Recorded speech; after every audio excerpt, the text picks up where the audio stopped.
Hi everyone, my name is Samantha, and I'll be presenting on behalf of myself and my partner Jeffrey on Peter Burke's Eyewitnessing, the Uses of Images as Historical Evidence.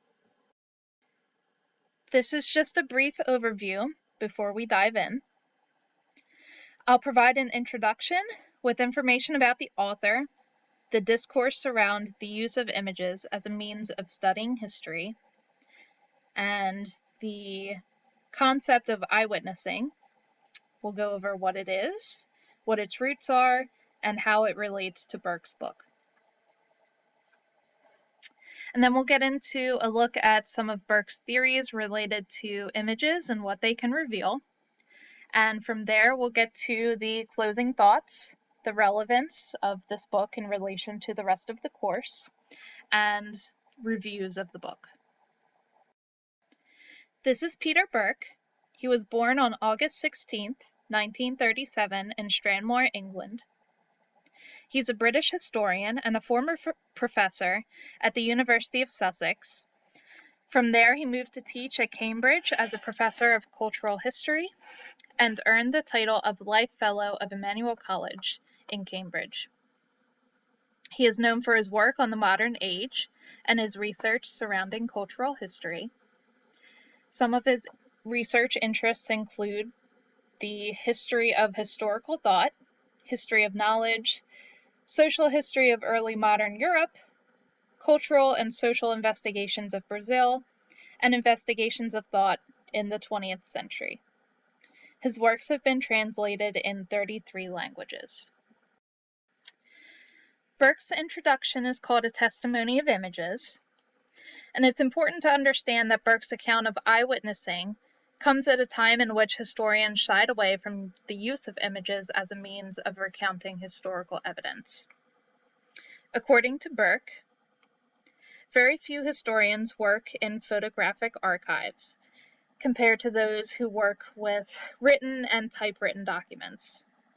When historians do use images, they tend to treat them as mere illustrations, putting them in books without any comments about their significance. He discusses one of these social historians, Raphael Samuel, who is a self-claimed visual illiterate. Like many children of the 40s, he was educated and trained in reading text as opposed to analyzing images.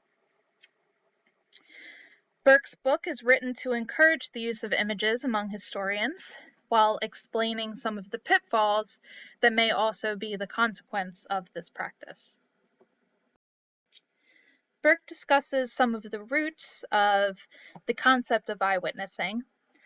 So he mentions Ernst Gombrich and his eyewitness principle, and this is the idea that many artists wanted to represent what and only what an eyewitness could have seen from a particular point at a particular moment, and I'll show you an example of that on the next slide.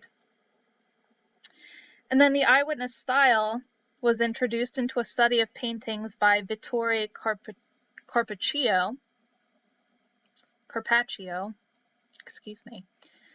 and this expressed a love of detail and a desire for a painting that looked as truthful as possible, according to prevailing standards of evidence and truth. From these conceptual frameworks, Burke illustrates that the proper approaches to analyzing images provide opportunities for historians to step back in time, for lack of a better word, to gain better understanding of specific times and places, as long as they are aware of the weaknesses of this practice. So this is just a quick look at the Arnolfini portrait. Some of you may have seen this before. It's by Jan van Eyck. And van Eyck inscribed in the painting, above that mirror image that you can see in the center, Jan van Eyck was here. So he produced this painting in alignment with the eyewitnessing principle. as if he was there to witness the marriage of this young couple. He only included the details that he would have been able to see at that present moment in time. Burke explains that it's tempting because of the snapshot culture that we live in to treat paintings and photographs as true representations of daily life. So the expectations that come from historians and artists alike is that these images that they view will be as realistic and as truthful as possible. And with these expectations in mind, he discusses a critic named Roland Barthes, who discusses what's called the reality effect. And this is basically the idea that a viewer of an image, if it's realistic enough, may gain a vivid sensation that he or she may enter the image itself and walk around within it. Regarding objective views of images, Burke points to arguments that claim since objects themselves leave traces on the photographic plate when it is exposed to light, that these images are not man-made, but they are created by, quote, the pencil of nature. He then goes on to discuss documentary photography, and some of the famous photographers, Jacob Riis, Dorothea Lange, and Lewis Hine, and their attempts of social photography, as they supposedly went around and took photographs of people, especially the poor, in their everyday life. But it's important to note that Burke argues that viewing a photo objectively is more complex than it seems, because we need to apply a context in order to do so. And this is tricky because in some cases, the identity of the sitters, or the person who is the subject in the photograph, and the photographers is unknown. And in other cases, photos that existed as part of a series are often separated to be placed in archives and museums, so we don't really get the full picture. Subjects, poses, textures, all of these things can be used to convey a social and political message that elicits specific emotional responses in their viewers, which we'll get into in the upcoming slides. And against the argument that photographs are never evidence of history, they are themselves the historical, Burke argues that they're both, and I think you'll be able to see why as I go on. This photograph is called The Harvest of Death. It was taken by Timothy O'Sullivan and Alexander Gardner after the Battle of Gettysburg in July of 1863.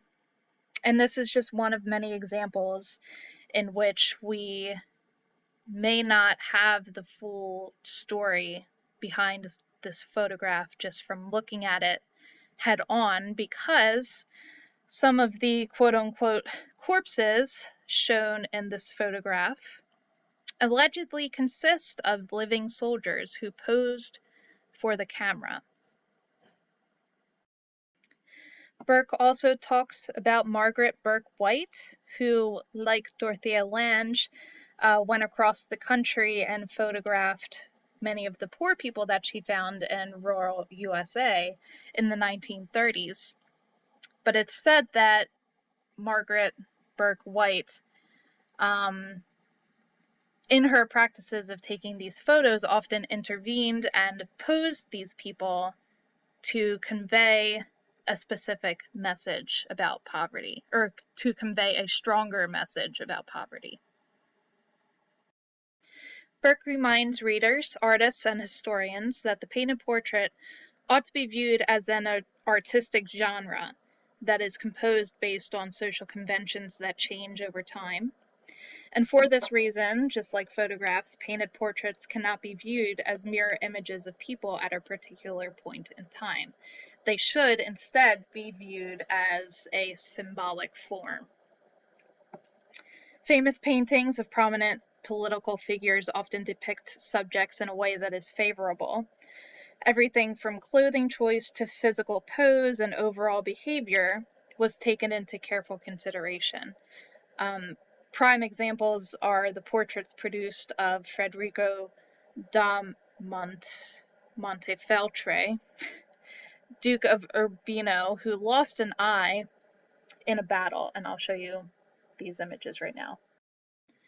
So as you can see, these are two different portrayals of Federico, but he is facing in the same profiled position to make himself look more appealing to the general public, because he had lost his eye on the other side of his face. He didn't want people to view him or to view that part as the most important aspect of him.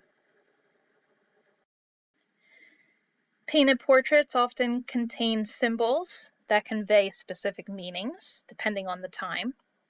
And you can see a lot of them in here. So classical columns in the background often allude to the glories of Rome, and throne-like chairs give off a regal perception in relation to the subject of the portrait. Some accessories or symbols convey social class or role in society. So you can see by his clothing and his scepter, and the crown that is off to the side on the left conveys that he is a very prominent political figure. And even animals convey symbolic meaning. Things like large dogs can convey the sense of masculinity, while smaller dogs can convey ideas of fidelity.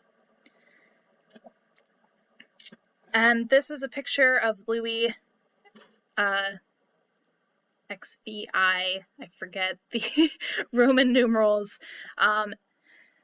in his coronation robes by Joseph Siffred Duplessis. In line with symbolic imagery, Burke discusses iconography and iconology, which both have roots that stem as far back as 1593, though their uses became more popularized in the 1930s. This was a focus on going against the predominantly formal ways of viewing paintings based on composition at the expense of subject matter. For the iconographer, Burke says that paintings are not meant to be merely looked at, but read. This means that, we want a deep emphasis that derives from the intellectual content to be found in the deeper levels of the art and the image. Realism, that is often celebrated in many great works of art, is thought of as superficial in this way. Religious and moral messages are presented through disguised symbolism of everyday objects.